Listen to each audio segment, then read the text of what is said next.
मीर हासिल Bizenjo chairman senate के लिए ओपोजिशन के मुत्तफिका उम्मीदवार। हुकूमत सेनेट का इजलास न बुलाकर राह फरार इख्तियार कर रही है, एहसन इकबाल का इल्जाम। इमरान खान ट्रेन हादसे पर शेख रशीद से इस्तीफा लें, बिलावल भुट्टो का मुतालबा। हुकूमत मुझे गिरफ्तार करना चाहती है, मरियम नवाज का इल्जाम। क्या ओपोजिशन मीर हासिल बजिंजो को चेयरमैन सेनेट बनाने में कामयाब होगी? पूछेंगे वजीर आला पंजाब के तर्जुमान डॉक्टर शहबाज गिल से, मुस्लिम लीग नून के रहनुमा अब्बास अफरीदी से, दिफाई तज्जियाकार जनरल अमजद शोएब से।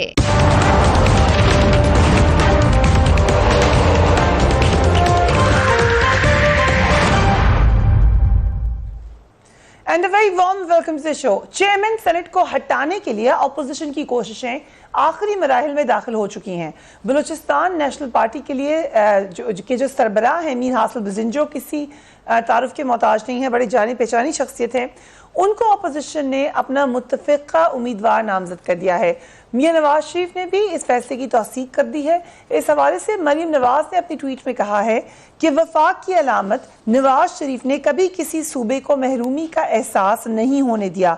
तमाम सूबों को साथ लेकर चलने वाले नवाज शरीफ पहले भी बलूचिस्तान में हुकूमत की कुर्बानी दी, अब चेयरमैन सेनेट के लिए फिर बलूचिस्तान के हक में राय दी। तमाम सूबों को लाया है वो करीब, हम सब के दिलों की धड़कन Nawaz Sharif. This is what Maryam Nawaz Sharif says.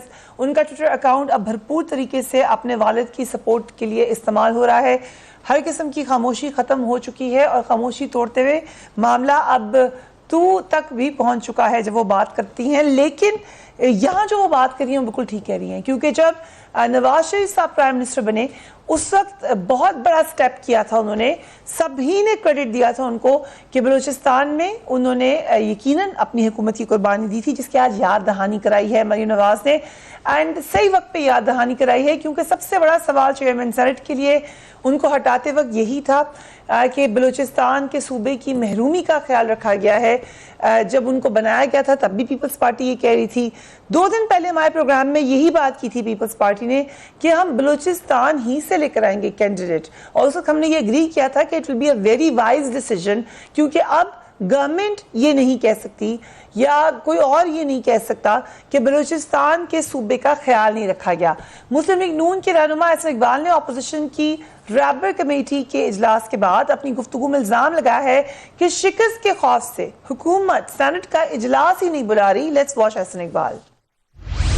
फरार इस बात का सबूत है कि उनके पास नंबर पूरे नहीं है और वो गैर जमहूरी तरीके से इस जमहूरी अमल का रास्ता रोकना चाहते हैं। इसमें वो कामयाब नहीं होंगे।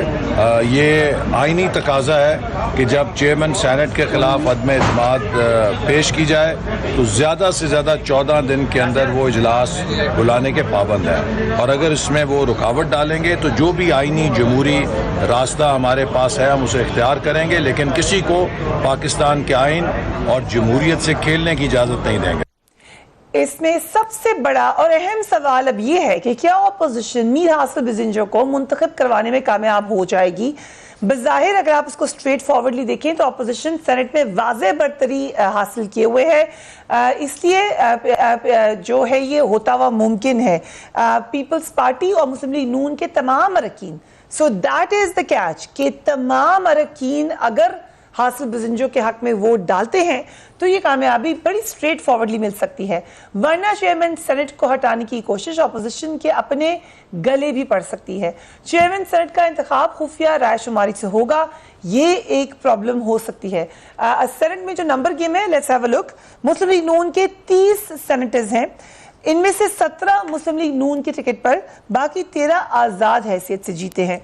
पीपल्स पार्टी के 21 सेनेटर्स हैं, नेशनल पार्टी के 5 सेनेटर्स, JUIF 4 सेनेटर्स, ANP 1 और पख्तूनख्वा मिली अवामी पार्टी के 4 सेनेटर्स हैं। अपोजिशन अरकान की कुल तादाद 65 है। दूसरी जानब हुकूमती इत्तेहाद पर निगाह डालें तो तहरीक इंसाफ के 14, MQM के 5 और फाटा के 7 सेनेटर्स हैं। मुस्लिम लीग फंक्शनल 1 और BNP मेंगल 1। बलूचिस्तान अवामी पार्टी के 8 सेनेटर्स हैं। इस तरह हुकूमत को कुल 36 अरकान की हिमायत हासिल है। बहुत इंटरेस्टिंग जो रही है पेशरफ जमात इस्लामी की है, उनके 2 सेनेटर्स हैं, लेकिन उन्होंने अपोजिशन के इजलास में शिरकत नहीं की। अगरचे उससे पहले उनके बयान ऐसे आ रहे थे कि लग रहा था कि वो अपोजिशन के शायद साथ हो, लेकिन इस जमात इस्लामी ने अपने आप को इस मामले से अलहदा कर लिया है।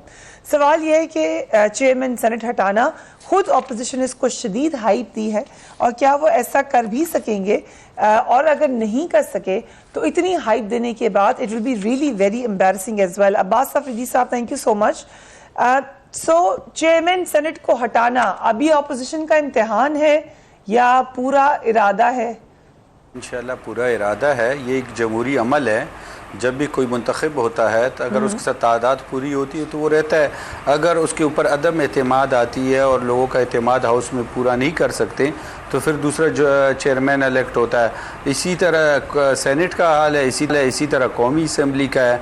और ये एक जमहूरी अमल है कि अगर कौमी असम्बली में भी कभी कदम एतमाद आता है तो अगर तादाद पूरी नहीं कर सकती है लीडर ऑफ द हाउस तो फिर अपोजिशन अपना आदमी लाती है, और इसी तरह सेनेट में हो रहा है। बट नियाज़ साहब, ठीक है जमहूरी अमल है, अफरीदी साहब बिल्कुल आप ठीक कह रहे हैं, लेकिन अपना भी उम्मीदवार हो सकता था नून लीग का, ऐसा नहीं किया। वो इसलिए नहीं किया कि बलूचिस्तान से पहले चेयरमैन भी बलूचिस्तान से हैं, और हमेशा बलूचिस्तान से ये बात की जाती है कि वहाँ महरूमियाँ हैं, उनको सीनियर सीट पे जगह नहीं मिलती, उनको जो है वज़ीर आज़म की सीट पे, स्पीकर की सीट पे तो चेयरमैन सेनेट बलूचिस्तान का था। तो ये बेहतर फैसला है कि अभी भी दूसरा चेयरमैन भी बलूचिस्तान से होना चाहिए कि वो जो महरूमियों का तासुर बलूचिस्तान से जाता है वो ना जाए। Right, general Amjad Shoaib, opposition की जानिब से चेयरमैन सेनेट को हटाने के लिए मूव अप संजीदा नजर आ रही है। नाम भी बहुत इंटरेस्टिंग है और यकीनन कंसेंसस है उसके ऊपर। वज़ीर आज़म इमरान खान ने कहा है कि हर सूरत पे सादिक संजरानी साहब को बचाया जाए। गवर्नमेंट को इतनी स्ट्रांग पोजीशन लेनी चाहिए थी इस पर। बिस्मिल्लाहिर्रहमानिर्रहीम। देखिए, गवर्नमेंट का जहाँ तक ताल्लुक है, नंबर्स के हिसाब से देखें तो वो तो नेचुरली उनके लिए मुश्किल होगा इसको बचाना, और अपोजिशन ने कैंडिडेट भी बलूचिस्तान से लिया, वो भी उस लिहाज से मैं समझता हूँ कोई एक्सक्यूज़ पीछे रहता नहीं है। लेकिन जो सोचने की बात है, अभी बात साहब कह रहे थे कि ये एक जमहूरी अमल है, लेकिन जमहूरी अमल के इस्तेमाल का कोई जवाज़ होना चाहिए। अगर तो वो एक थ्योरेटिकली तो बात ठीक है कि अगर जो चेयरमैन है सेनेट का, अगर उसको एतमाद हाउस का हासिल नहीं है तो सूरत में उसको हटना चाहिए। लेकिन एतमाद किस वजह से ख़त्म हुआ? कोई ऐसी चीज़ हुई यहाँ पे जिसकी वजह से ये कहा जाए कि उनके ऊपर एतमाद नहीं रहा हाउस का? वो कोई चीज़, कोई वजह हमारे सामने तो नहीं है। बज़ाहिर इतने अरसे में संजरानी साहब बड़े अच्छी तरीके से सेनेट को चलाते रहे, और मैं समझता हूँ कि उन्होंने हाउस के अंदर बहुत सारी गुडविल कमाई है। बहुत सारे लोग हैं जो उनको ज़ाती तौर पर एक अच्छा चेयरमैन समझते हैं और उनको उनकी सपोर्ट हासिल है। अब चीज़ ये है कि जमहूरी अमल मौजूद हो, लेकिन जमहूरी अमल का अगर एक गलत इस्तेमाल किया जाए, जैसे हम जमहूरी अमल को अपने ज़ाती या किसी और स्कोर सेटलिंग के लिए इस्तेमाल करें, तो वो वोटर जिन्होंने उस वक्त उनको इलेक्ट किया था वो आज सवाल कर सकते हैं कि ऐसी कौन सी खराबी है कि हमारा वोट आज जो है वो बेकार हो रहा है और हमें आप अपोजिट साइड पे इस्तेमाल कर रहे हैं। तो मेरा ख्याल है कि ये इतना आसान नहीं होगा, क्योंकि जो इसका नैरेटिव है जमहूरी अमल का, वो बड़ा बेढंगा और हॉलो है। उसके अंदर कोई जान नहीं है कि आप कन्विंस कर सकें किसी को कि इनको हटाने से ये फ़ायदा होगा हमें, या ये वजह है जिसकी वजह से हम हटा रहे हैं कि इनका। अगर आप शौकिया खिलवाड़ करना चाहते हैं तो ये ईमान उसके लिए नहीं बने हैं। लिहाजा मैं समझता हूँ कि वहाँ बहुत सारे बाज़मीर लोग ऐसे होंगे जिन्होंने वोट दे के उस वक्त उनको इलेक्ट किया था, आज वो इस चीज़ की ज़रूरत महसूस करेंगे कि उनके इस खेल को, इस वोट को एक तमाशा बनाया जा रहा है और चंद लोग इसको अपने मकासद के लिए तमाशा बना रहे हैं। लिहाजा हमें उनके ट्रैप में नहीं जाना चाहिए, और क्वाइट पॉसिबल कि वो संजरानी साहब के हक़ में वोट दें, क्योंकि मेरा नहीं ख्याल कि संजरानी साहब से किसी को कोई शिकायत है उनके अपने किरदार और काम के लिहाज से। राइट, सो कोई उनकी पर्सनल कॉन्डक्ट पे मसला नहीं है। डॉक्टर शहबाज गिल, आपका इंतजार इधर हो रहा है, आपकी कुर्सी इधर आपका इंतजार कर रही है, but I think you caught up somewhere. Thank you so much for joining us on the programme. Government ने एक्सट्रीम पोजीशन ले लिया, उन्होंने कहा हमने बचाना है सादिक संजरानी को हर सूरत में। डू यू थिंक लेनी चाहिए थी? एक जमहूरी तरीक़ेकार है, जमहूरी तरीक़ेकार से अगर जो मेजॉरिटी पार्टीज हैं वो समझती हैं चेयरमैन सेनेट को हटाएं, तो गवर्नमेंट क्यों इतना ज़्यादा उसकी डिफेंसिव पोजीशन पे जा रही है? बहुत शुक्रिया प्रिया। असल मसला ये है कि जो सेनेट है या कौमी असम्बली है, उसमें अगर किसी को लाया जाता है तो वो भी मेंबरान के वोट के साथ लाया जाता है और हटाया जाता है तो उसका भी एक तरीका है, और वो भी मेंबरान के वोट की तरह से। अब पॉलिटिकल पार्टीज अपना अपना जो है वो नजरिया पेश करती है, स्टांस पेश करती है, पॉइंट ऑफ व्यू पेश करती है। तो हर पॉलिटिकल पार्टी को ये हक हासिल है कि वो अपना अपना नजरिया पेश करे। जैसे इन्हें हक हासिल है, मैं तो ये जाती तौर पे समझता हूँ कि ये इनका एक ब्लैकमेलिंग टैक्टिक है। जो संजरानी साहब हैं उन्होंने कुछ ऐसा गलत नहीं किया जिससे ये उनके पीछे पड़ जाएं। सिर्फ और सिर्फ ये अकाउंटेबिलिटी जो इनकी हो रही है उस पर तवज्जो हटाने के लिए सारा ड्रामा रचा रहे हैं। अदरवाइज तो इन्हें कोई फर्क नहीं पड़ता। खुद इनमें से बहुत सारों ने वोट किया हुआ है संजरानी साहब को, आपको पता है, ये खुद वोट करके लाए थे। तो ये किस मुंह से उन पे नो कॉन्फिडेंस कर रहे हैं, पहली बात। दूसरी बात ये है जो इम्पोर्टेंट है यहाँ पे आपके लिए और मेरे लिए, कि अगर ये उनको हटाने की सोच रहे हैं और गवर्नमेंट समझती है कि उन्हें सपोर्ट करना चाहिए, तो इन दोनों चीजों में, हटाने में और सपोर्ट करने में, दोनों चीजों में मेरा नहीं ख्याल कि कोई गैर आईनी या नहीं सर, कोई गैर आईनी नहीं है, लेकिन एक तासुर जरूर जाएगा कि हुकूमत कह रही है हमें इनको बचाना है और फिर तादाद भी आपकी उतनी नहीं है। पीपल्स पार्टी ने आपका साथ दिया था, इसलिए आपके चेयरमैन आप लोग ले आए थे। तो अगर ये नहीं होता आपसे सेफ तो it will be embarrassing for you. जी मैं दोबारा रिपीट करता हूँ। देखिए, एम्बैरेसमेंट वाली तो इसमें मेरा नहीं ख्याल कोई बात भी है। जब भी आपने भी वोट किया होगा अभी 2018 के इलेक्शन में, हो सकता है जिस कैंडिडेट को आपने वोट किया वो जीत गए, हो सकता है वो हार गए हो। अगर वो कैंडिडेट हार गए हो तो आपके लिए कोई एम्बैरेसमेंट तो नहीं हुई, लेकिन वोट करने से पहले आप कहती होंगी कि मैं इस कैंडिडेट को भरपूर सपोर्ट करूंगी अपने घर में, अपने रिश्तेदारों में, दोस्तों में। हो सकता है आप मीडिया में ना कहती हो, लेकिन नॉर्मली लोग कहते हैं। आप ठीक कह रहे हैं, बट यहाँ पे government having a weak position in senate कुछ और रिफ्लेक्ट करता है। मेरा प्राइवेट वोट किसी को देना इज डिफरेंट। दोबारा मैं वही बात आपको प्रिया कहना चाह रहा हूँ कि वीक पोजीशन कई दफा हल्के में बहुत वीक पोजीशन होती है आपके कैंडिडेट की, आप फिर भी कहते हैं आपने उसे सपोर्ट करना है। ये तो नंबर्स बाद में बताएंगे ना। इट डजंट मीन कि गवर्नमेंट अपने मेंबर्स के लिए तो रिस्पॉन्सिबल है ना। हम तो अपनी स्टेटमेंट देंगे जो हमारी ऑफिशियल स्टेटमेंट है कि हम फलां कैंडिडेट को सपोर्ट करेंगे। इसमें गैर आईनी, इसमें एम्बैरेसमेंट ये कहाँ से आ गया?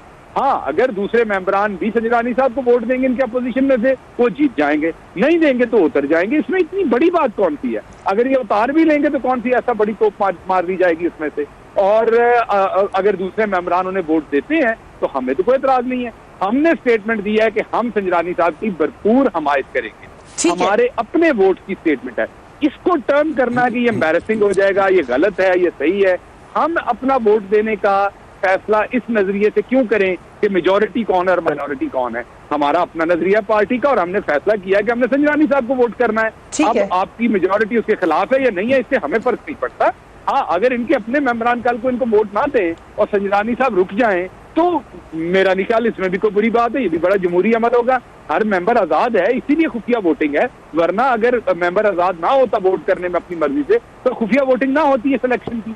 और ये इन्होंने ही कानून बनाए हुए, हमने नहीं बनाए खुफिया वोटिंग के। इन्हीं के जमाने के कानून बने हुए और इन्हीं के जमाने के कानून राइज हैं, पहली बात। दूसरी बात ये कि आप एहसन इकबाल साहब की बात कर रही हैं। ये एहसन इकबाल वही है जो चौकीदार थे, वॉचमैन थे दुबई में, यूएई में, और कामे के ऊपर। ये वही साहब है ना, या किसी और की आप बात कर रहे हैं? ये वॉर्टन यूनिवर्सिटी से पढ़े हुए हैं, उसके बावजूद जाके ये यूएई में चौकीदार बने थे, वॉचमैन।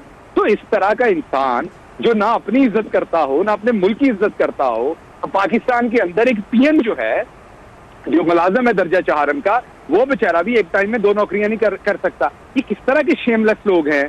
ये वफाकी वजीर थे और उसके साथ साथ ये वॉचमैन थे यूएई के अंदर, और वहां से भी तनख्वाह ले रहे थे और यहाँ से भी ले रहे थे।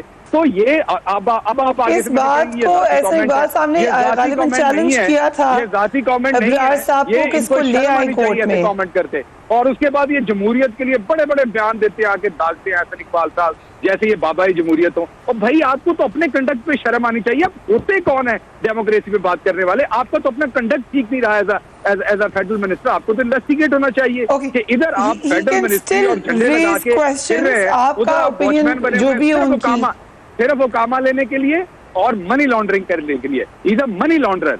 ये चोरी का जो पैसा यहाँ से लूटते थे उसको बचाने के लिए ये हरकतें करते थे। Okay, I have to take a break and we will be right back.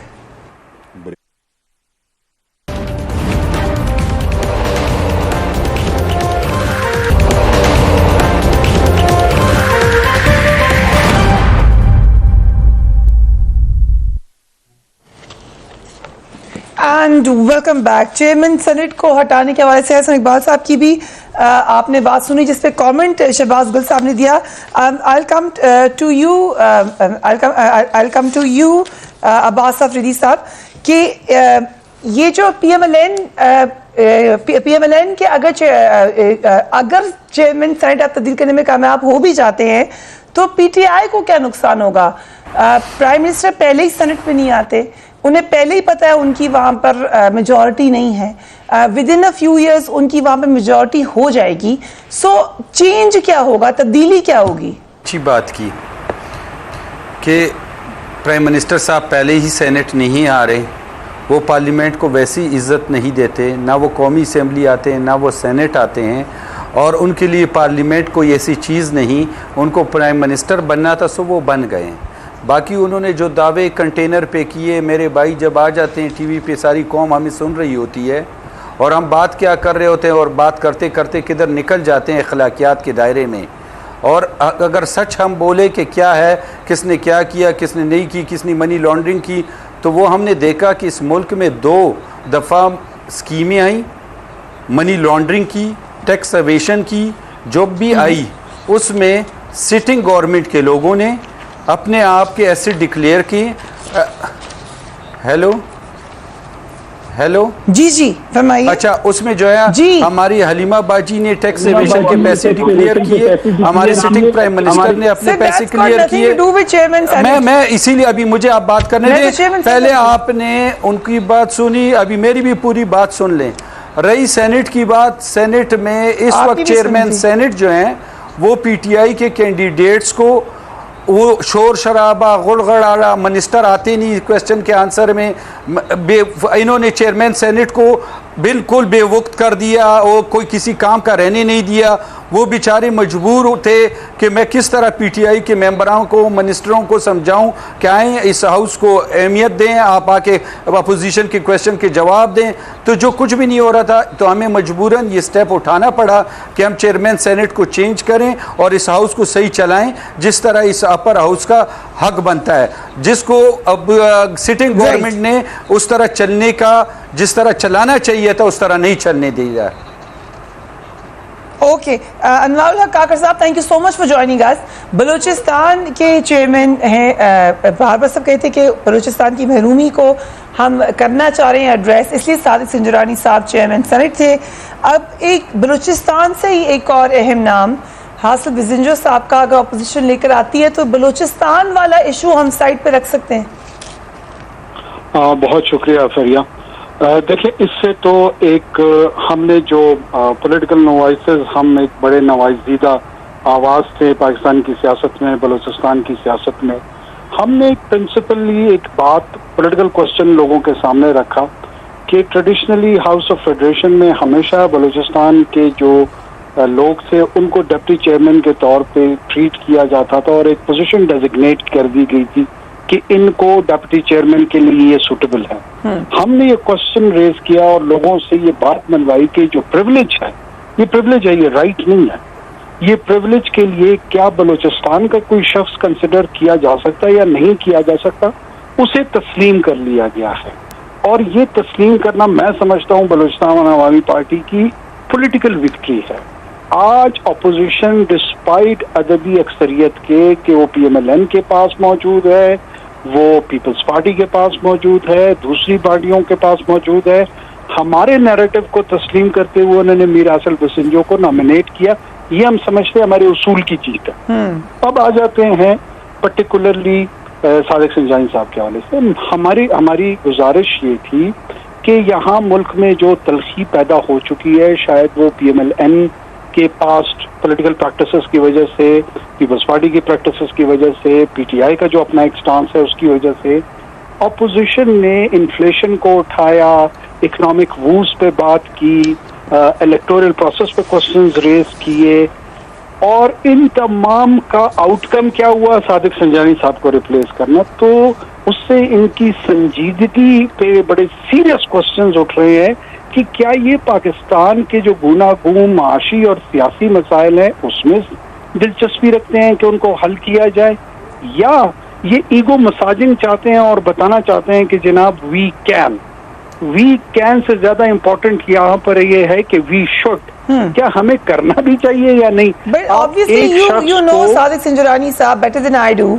Sadiq Sanjrani sahab इस वक्त क्या सोच रहे हैं? वो कुछ लोग बड़ा उनको कहते हैं कि उन्होंने बड़ा अच्छे तरीके से हाउस चलाया। इवन जो अपोजिशन के लोग हैं वो भी कहते रहे, अभी नहीं एग्री करेंगे हमारे साथ जो PMLN के मेहमान बैठे हुए, लेकिन कहा है मेरे प्रोग्राम में कुछ लोगों ने कहा है, what is he thinking at the moment? देखें, जनरली आप जितने भी सेनेटर्स हैं, चाहे वो PMLN से उनका ताल्लुक है, PPP से है, PTI या दूसरी जमातों से है, वो they are very appreciative of his conduct in the manner he has run this house. उस पे न किसी को एतराज है, न कोई नुक्ताचीनी कर रहा है। लेकिन चूंकि यहाँ पे हमारे यहाँ पॉलिटिकल स्लेवरी का कल्चर है, जो डिसीजन टॉप मोस्ट लीडरशिप करती है, जो बाकी इलेक्टेड मेंबर्स होते हैं, बदकिस्मती से वो अपने कॉन्शियस से ज्यादा उनके डिसीजंस को रिप्रेजेंट करते हैं। जो मैं कहता हूँ ठीक है, आप डिसिप्लिन वाइज पॉलिटिकल पार्टी का आपको फॉलो भी करना चाहिए, लेकिन इतने हाउस ऑफ फेडरेशन के इतने संजीदा और कॉन्स्टिट्यूशनल पोजीशन के लिए एटलीस्ट कोई कॉन्शियस पोजीशन लोगों को सामने रखनी चाहिए और अपने व्यूज पब्लिकली एक्सप्रेस करने चाहिए, ताकि वो लीडरशिप पे भी कोई मॉरल प्रेशर आए। क्योंकि जब आप इनपुट नहीं देते हैं, वो मॉरल प्रेशर में भी नहीं आते हैं। फायदा नहीं होगा सादिक सिंजरानी साहब को? सॉरी, सीक्रेट बैलेटिंग का? देखिए, मैं इट्स एनीबडीज गेस। मैं इसमें ज्यादा स्पेकुलेशन इसलिए नहीं करता कि बहुत सारे लोग हम ये उम्मीद रखते हैं कि हो सकता है कि वो इंडिविजुअल डिसीजंस पे जाएं और शायद वो अपनी पार्टी के डिसीजन को फॉलो ना करें, लेकिन ये स्पेकुलेशन है, ये गैस वर्क है, ये मेरी इंफॉर्मेशन नहीं है। लुक्स लाइक कि opposition will be able to do it, but बाकी स्पेकुलेशन है। You're right. Thank you so much Kakar sahab for joining us on this. एक और अहम बात, मुस्लिम लीग नून की रहनुमा मरीम नवाज को 19 जुलाई को एहतसाब अदालत ने तलब कर रखा है। इवन फील्ड रेफरेंस में उन पर जाली दस्तावेजात पेश करने का संगीन इल्जाम है। मरीम नवाज इस वक्त खुद हुकूमत के खिलाफ मैदान में उतरी हुई हैं, इसलिए मुस्लिम लीग नून इस केस को सियासी इंतकाम ही करार दे रही है।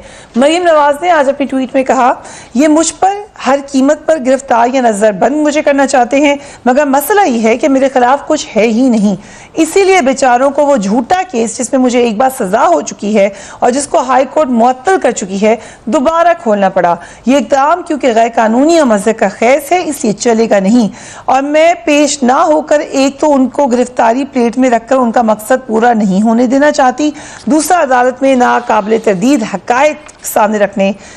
और आगे भी उन्होंने लिखा है, सिलेक्टेड की आलाकार नैब की सहकारियों को आवाम के सामने लाने का मौका गंवाना नहीं चाहती। सो शहबाज गिल साहब, ये तो डायरेक्ट अब गवर्नमेंट से नाराज है मरीम नवाज साहिबा और डायरेक्ट आप लोगों के खिलाफ ही बात कर रही है मुसलसल। जी बहुत शुक्रिया। देखिए, पहले तो मैं सबसे पहले इस बात पे प्रोटेस्ट करूंगा आपके साथ कि आप एक कन्विक्टेड मुजरमा की बार बार कवरेज हम उसकी कर रहे हैं टेलीविजन के ऊपर। पूरी दुनिया में एक कन्विक्ट मुजरम जो होता है उसकी स्टेटमेंट को इस तरीके से ग्लोरीफाई करके पेश नहीं किया जाता। मरीम नवाज साहिबा जब जेल से मुअत्तल, एक लेट मी गो प्लीज, हमें क्लियरली बता दें कि क्योंकि हमें बहुत कंफ्यूजन है इस हवाले से। मना है मरीम नवाज साहिबा की कवरेज करना? किसी दुनिया में इसी पाकिस्तान में होती रही है, जब वो कुछ नहीं कहती थी, जब से वो बोलना शुरू हुई है तो सबने शोर मचाना शुरू कर दिया है। जी जी, मैं बताता हूँ, अगर तो आप मुझे सुनना चाहती हैं तो मैं जरूर। नहीं, मैं बिल्कुल, I really want to know. जी जी, तो आप सुन लीजिए। पूरी दुनिया में एक ही कोड ऑफ कंडक्ट है कि जो कन्विक्टेड मुजरिम होता है उसको इस तरीके से ग्लोरीफाई करके अदारों पे अपने मुल्क पे अटैक करने का अपनी आप मुझे बता दीजिए दुनिया में कहाँ पर ये होता है। मैंने उनकी ट्वीट पढ़ी है, मैंने उनको ग्लोरीफाई कब किया? मैंने कहा संगीन जुर्म में उनको सजा हुई है। जो मुजरिम उसको बार नहीं, उसके जिस तरीके से आप सवाल पे पोस्ट कर रही हैं उसका उस तरीके से वो ग्लोरीफाई करने की। मरीम नवाज का नाम ना ले, खत्म, we can not take her name now. रिहा, मैं आपकी इज्जत करता हूँ, लेकिन मैं भी आपकी बहुत इज्जत करती हूँ। मैं तो बड़ी खुश हूँ कि आप हमारी कंफ्यूजन क्लियर कर रहे हैं। मेरे ओपिनियन से डिसएग्री कीजिए, आप मेरे ओपिनियन से डिसएग्री कीजिए, लेकिन मेरा ओपिनियन है कि ये ग्लोरीफाई किया जा रहा है। एक कन्विक्ट को जिसकी सिर्फ सजा मुअत्तल हुई है जमानत में। उनकी जो कन्विक्शन वो अभी भी स्टैंड कर रही है। अच्छा, उनकी conviction मैंने उनकी वो ट्वीट अभी पढ़ी भी है, convict मुझे हैं ये बिल्कुल अच्छा नहीं लगा कि आप मुझे कह रहे हैं कि मैं किसी मुजरिम को ग्लोरीफाई करूं। I will never do that after my journalism training and after spending years in journalism. पहले ये बात क्लियर कर दूं, मैं मुझे आपको इस पे दुख पहले है एक कि बात आपने क्लियर मेरे कर बारे में ऐसा दूं। मैं सोचा। आपको पहले एक बात क्लियर कर दूं Priya, I respect you, you are a thoroughly a professional journalist. मैं आपके ऊपर बिल्कुल अटैक नहीं कर रहा। Thank you. जिस तरीके से मैं आपकी इज्जत करता हूं उसी तरीके से मैं फ्री हूं अपना ओपिनियन रखने पे, आपकी स्टेटमेंट पे भी और किसी की स्टेटमेंट पे भी। ठीक है, but my question is from public interest point of view, आपकी public if she gives a statement तो हमें वो बतानी नहीं है लोगों को। मरियम सफदर अवान साहबा एक कन्विक्ट हैं, आज भी कन्विक्ट हैं, वो एक मुजरिम है। उनकी सिर्फ सजा सस्पेंड हुई है, वो आज के दिन भी कन्विक्ट हैं। सजा सस्पेंड होने से आपकी कन्विक्शन स्टैंड करती है और वो फोर्जरी में हुई। और ये जो दूसरी बात वो झूठ बोलती फिर रही हैं कि मुझे एक ही जुर्म में 2 दफा किया जा रहा है, नैब ने नोटिस भेजा है। तो इनकी इत्तला के लिए अर्ज है कि जो नैब का ऑर्डिनेंस 30 है उसमें वो देख लें कि जब किसी पे मुकदमा चल रहा होता है और उस मुकदमे के दौरान, ट्रायल के दौरान, अगर कोई पार्टी या गवाह वो कोई भी फेक डॉक्यूमेंट देता है तो जब वो मुकदमा खत्म होता है उसके बाद उस पर कार्रवाई की जाती है, या अगर अपील में वो केस हो तो तब भी उसके बाद कार्रवाई की जा सकती है। हाई कोर्ट अगर सजा मुअत्तल कर दे और फिर वो उनको इजाजत हो कि वो जल्द से जल्द स्टेटमेंट दें तो media is only the messenger. वो एक अलग जुर्म में सजा मुअत्तल की गई है, कन्विक्शन टर्मिनेट नहीं की गई। ये एक अलग जुर्म है जिसमें फोर्जरी में वो डॉक्यूमेंट दिया है। और ये चीखें इसलिए निकल रही हैं, मैं आगे अगली बात आपको बता दूं, क्योंकि ये समरी ट्रायल होना है जिसका फैसला 30 डेज के अंदर आना है और कानूनी तौर पर इसमें कोई गवाह पेश नहीं होना, कोई इन्वेस्टिगेशन नहीं होनी। सिंपल कोर्ट ने मोहतरमा मरियम सफदर अवान साहबा से ये पूछना है कि ये ट्रस्ट डीड आपने जमा करवाई थी। इनको जवाब हाँ देना पड़ना है क्योंकि इन्होंने ही करवाई थी और तो कोई दूसरा तरीका नहीं है। तो जब इन्होंने जवाब हाँ में देना है तो इसका 30 दिन के अंदर फैसला आना है कि आपने कोर्ट के साथ फोर्जरी की। और ये जो फोर्जरी की इनके ऊपर एलिगेशन प्रूव की है कोर्ट ने, वो सुप्रीम कोर्ट ने अलग से की है, आपकी तलाक के लिए अर्ज है, और ट्रायल कोर्ट ने अलग से की है। 2 कोर्ट ने अलग से इन्हें कन्विक्ट किया उसमें। लेकिन क्योंकि अभी तक इन पे चार्ज फ्रेम उसका नहीं हुआ, और जब तक चार्ज फ्रेम नहीं हुआ, अभी तक अब चार्ज फ्रेम हो रहा है, जब तक आप किसी को चार्ज नहीं करते तो वो 2 दफा किस तरीके से उसी जुर्म में इनको बुलाया जा रहा है। So you are saying in 30 days Maryam Nawaz could be in jail again? मैं ये नहीं कह रहा she would be in jail। हो सकता है वो फिर जाके हाई कोर्ट से कुछ स्टे ले ले, बिकॉज आला अदालतें मौजूद हैं और हम आला अदालतों के सामने हमेशा सर तस्लीम खम करते हैं। हमारा वतीरा इन वाला नहीं है कि अदालतों के ऊपर चढ़ जाओ। और ये जो इनके सिक्योरिटी गार्ड अरस्तू हैं, जो इधर फेडरल मिनिस्टर थे प्लानिंग एंड डेवलपमेंट के और उधर सिक्योरिटी गार्ड थे यूएई में, सिर्फ मनी लॉन्ड्रिंग करने के लिए, हम इनकी तरह के पढ़े लिखे लोग नहीं हैं। हम असल में पढ़े लिखे लोग हैं। इनकी तरह नहीं है कि फैसले अपने हक में आए तो अदालतों की वाह है, फैसले खिलाफ आए तो नहीं अदालतों को गालियां देनी। अदालतें रिलीफ देंगी, हम बिल्कुल रिस्पेक्ट करेंगे। लेकिन मरियम नवाज आज के दिन एक मुजरिम है और एक मुजरिम को इस तरीके से ग्लोरीफाई करना, ये मेरा राइट है, फंडामेंटल राइट है कि मैं उसे प्रोटेस्ट करूं और मैं अपना ओपिनियन बहुत ही स्ट्रांगली रखता हूं। इस तरीके से चैनल्स और हमारे ग्लोरीफाई का मतलब है कि उनकी ट्वीट पढ़ देना इज ग्लोरिफिकेशन। इनकी फैमिली में कोई और नहीं है, इनकी फैमिली में कोई और नहीं है जो कन्विक्ट नहीं है। ये एक ही फर्द है जिसको आपने सुनना है और जिनकी बातें करनी है, इनके पार्टी के व्यू पॉइंट। मैंने ये एहसन इकबाल पे क्यों नहीं कह दी यही बात? मैंने ये बात किसी और पे, हमजा शहबाज पे क्यों नहीं कह दी?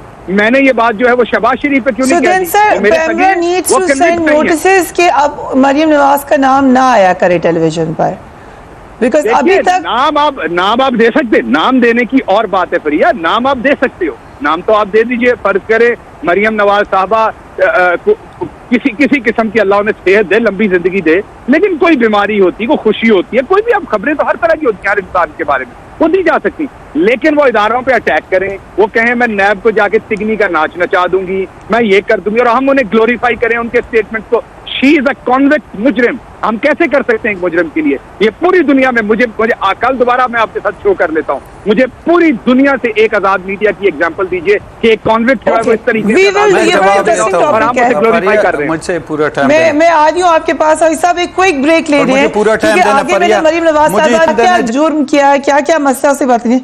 जी सर सर ठीक है सर, बस मीडिया की जिंदगी ये है, पहले उनसे हमने सुन लिया, अब आके आपसे भी सुन लेंगे सर, राइट आफ्टर ब्रेक।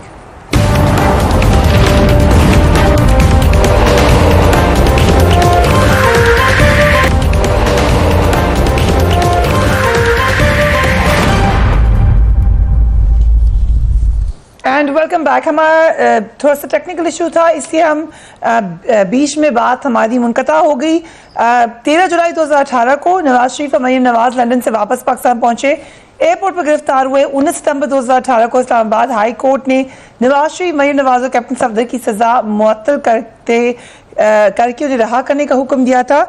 9 जुलाई को एहतसाब अदालत ने मरीम नवाज को इवन फील्ड रेफरेंस में जाली दस्तावेजात पेश करने पर तलबी का नोटिस जारी किया है। इस हवाले से डॉक्टर शहबाज गिल ने अभी ये कंप्लेन की कि उनकी कवरेज ग्लोरिफिकेशन पर मुश्तमिल होती है। अब्बास सफेदी साहब, योर ओपिनियन।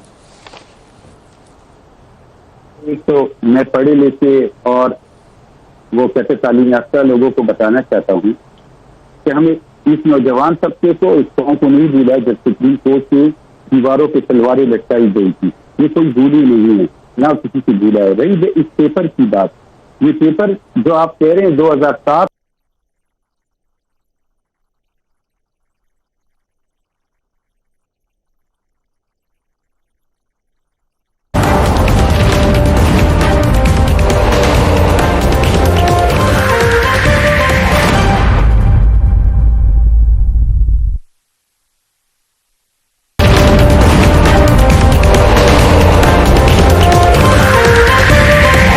क्या इस पे बात ही नहीं हो सकती? बात यह है कि जहां ये सेनेट के चेयरमैन की बात कर रहे हैं, उस वक्त भी जमहूरी अमल था जब ये आए, लेकिन ये कहते थे कि जी पैसे लगाएंगे, यही लोग कह रहे थे। और जिसने पैसे अगर लगाए थे तो वो आज इनके साथ खड़े हैं। पैसे लगाने वाला जो है वो हाजी हो गया, वो साहब हो गया, जमहूरी अमल भी ठीक हो गया, हर चीज आ गई। तो भाई खुदा के बंदो, आज पाकिस्तान की ये मसाइल नहीं है जिनको आप लेके चले हुए हैं। आपको खुद गिरबानों में झांक के देखना चाहिए कि क्या यह मसला है। क्या आपको इसलिए इलेक्ट करके भेजा गया था कि आप ये खिलवाड़ करते रहे कि इसको हटा और उसको लगा, और अपने सवाए आप अपने प्रोडक्शन ऑर्डर्स के अलावा और कोई बात ना करें? ये मुल्क आपने इसका उजाड़ा फेर के रख दिया इसी चीज की वजह से। आपको गिरबानों में झांकना चाहिए।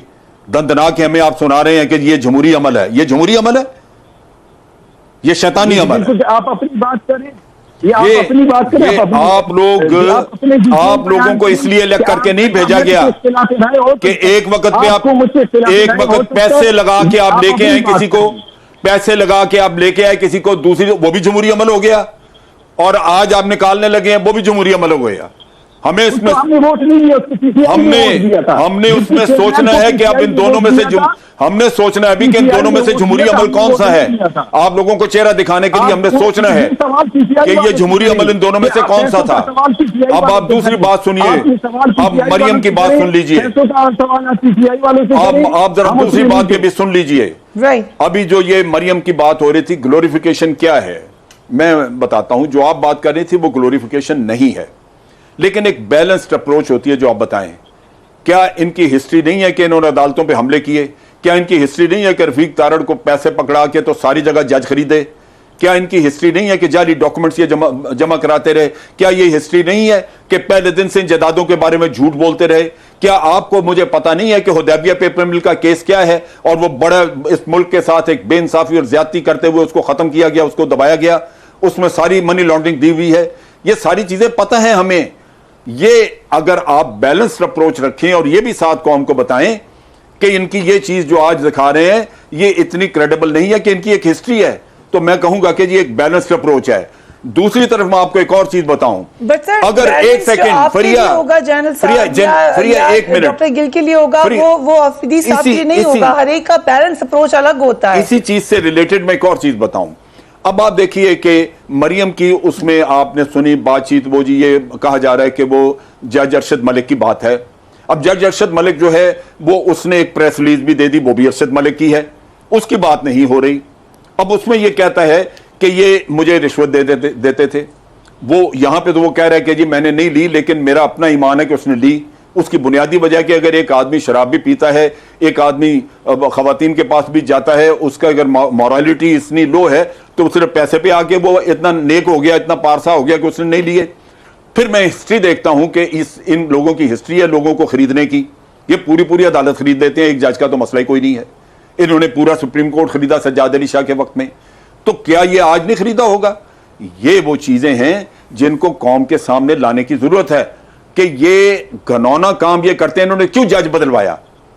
मोहम्मद बशीर के पास केस था, हमने तो रिपोर्ट करना है, आइदर वे हमें तो नहीं, रिपोर्ट आपने करना है। ठीक किया, तो फिर मीडिया के ऊपर आपने ठीक किया, लेकिन मैं सिर्फ ये बात कर रहा हूं कि मीडिया की अप्रोच जो है वो दोनों तरफ होनी चाहिए। अब जज बशीर की जो प्रेस रिलीज आई उसको कवरेज नहीं है, उसका कवरेज अगर हो, आप एनालिसिस करें तो आपको पता लगे कि इनका घनौना अमल है क्या, इन्होंने किया क्या अंदर से।